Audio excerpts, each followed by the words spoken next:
What if you could afford a lifestyle of global freedom? Not just jet setting around the world, but truly living globally. I'm Karl Pierre, and I firmly believe that real estate investing is your golden ticket to affording this dream. You see, the beauty of real estate is its capability to produce reliable passive income. And I've used this model to build a multi-million-dollar portfolio supporting my lifestyle and dreams. I want you to achieve this too, to live globally through entrepreneurship and smart investments. So if you want to learn how you can replicate my success and start living your dreams, make sure that you hit that like button and subscribe to the channel for more insight just like this. Now, the first thing that I want to talk about is why real estate. Did you know that over 90% of millionaires have been created through investing in real estate? It's not a coincidence, it's a clear strategy and an incredibly profitable strategy at that. In general, I believe that there's about 5 essential needs that humans have: housing, food, power, healthcare, and transportation. If you invest in any of these 5 categories, I think that you'll find success because, again, these are things that people need to run their lives or just to exist. Real estate is one of those things that's really hard to go wrong with. Wherever there's a high concentration of people and a high concentration of jobs, you're going to get more people being drawn to that location, which increases demand and increases the need for housing or to resell stock. And as those people come together, what ends up happening is they have children and the population grows. So if industry grows and the population grows, the demand continues to increase and the values continue to go up. Not only the values of properties go up, but the prices that you can charge for rent also go up. So if you're able to own real estate or at least control real estate so that you're able to benefit from that sort of demand, you're going to be able to kind of grow with that demand and earn money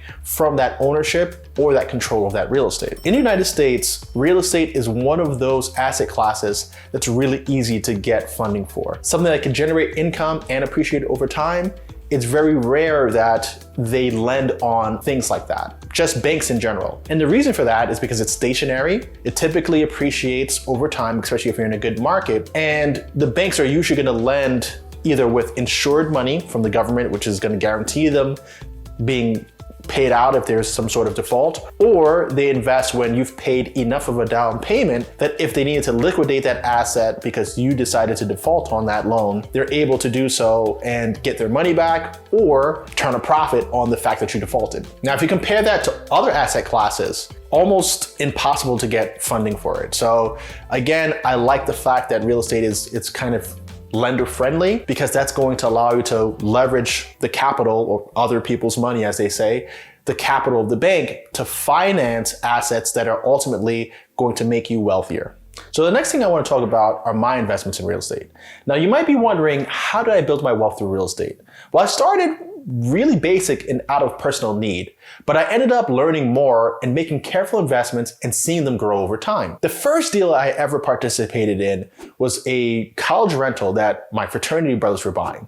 I was actually the person who had enough cash on hand to put the down payment down so that we could get 104% financing. This was back in 2006. Now, I don't own any share of that property. My deal was that I was going to give a percentage of that money down, and then I was going to rent back from those guys so that I had a place to live after graduating. Bad deal. I should have taken equity in the property, but I felt I was doing my friends a favor. So I was just like, hey, you know what?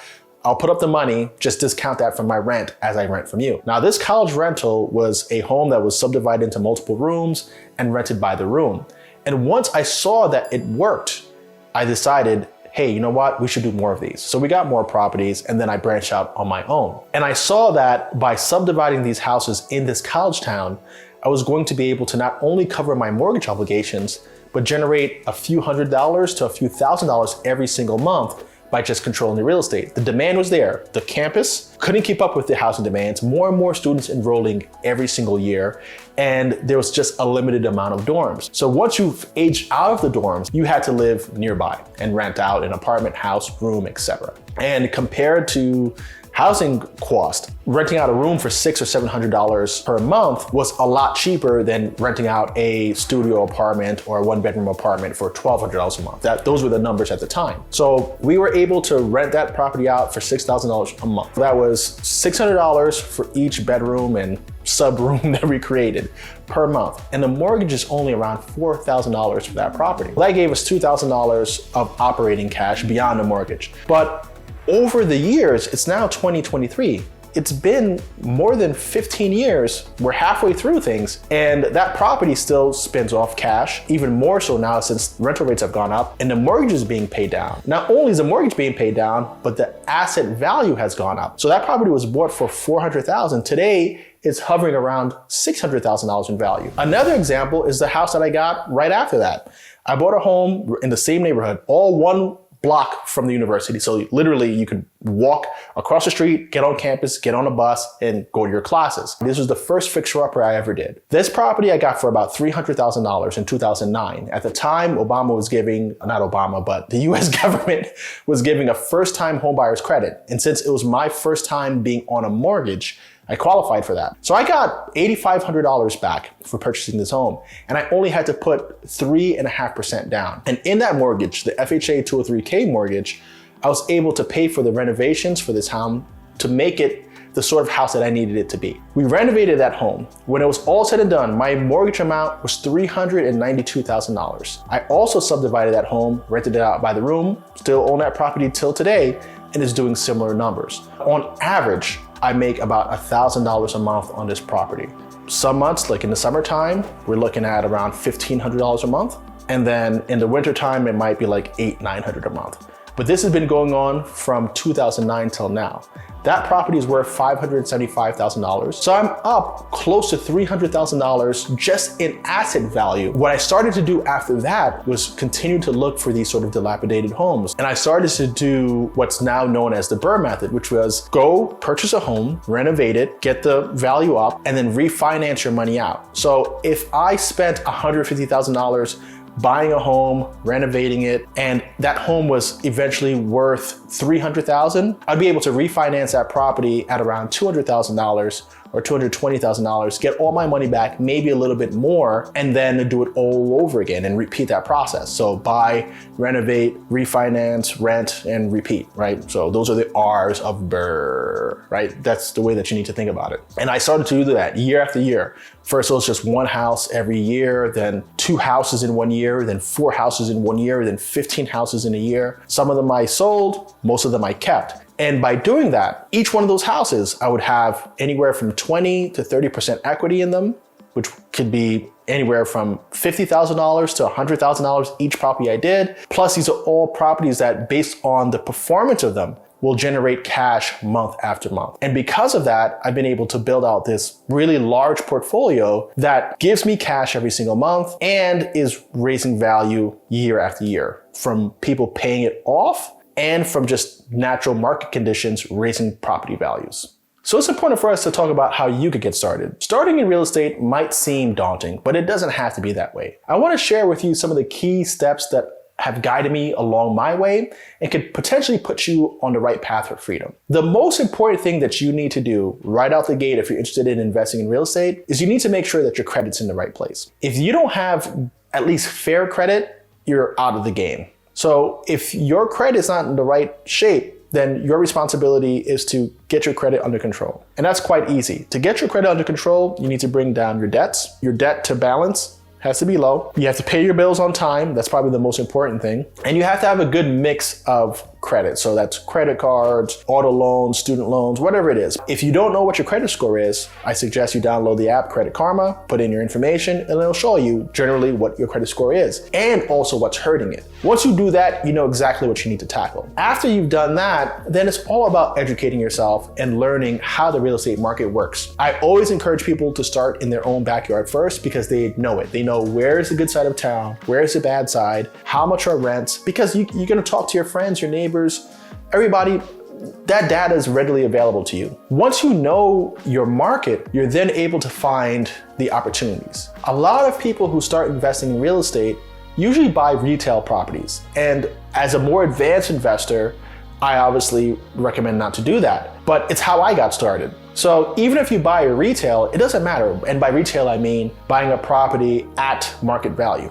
As long as that property makes financial sense. Will the rents cover the mortgage? Are you able to rent that property out in a unique way that it doesn't only cover the mortgage, but it covers incidentals that may come up with the property, and it covers enough of the expenses associated with that property and spin off some sort of cash flow for you. If it meets those things, you're gonna be in a winning position long term. And what you learn from that first retail deal is how does it work? How does real estate actually work? And then once you learn it, then you can optimize. And you can say, you know what, the next time I do this, I'm gonna lowball and put a lower offer in and have some equity. That way, the second deal I do is gonna at least have 20 or 30K equity.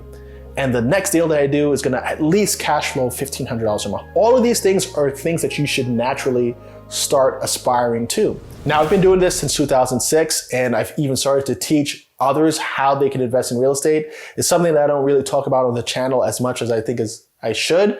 If you go back to some of my early episodes, the very, very first episodes on this channel, we're talking about some of the real estate deals that I did. So if you look back, you'll see what sort of deals I was doing, how I approach real estate. But then I also put together a program called Killing the American Dream, where I teach people how to invest in 1 to 4 family real estate. And at times, I do group investing where we go out, target a property, invest in that property together, me and the members of our course. We all put up money. I put up my credit. I use my contractors.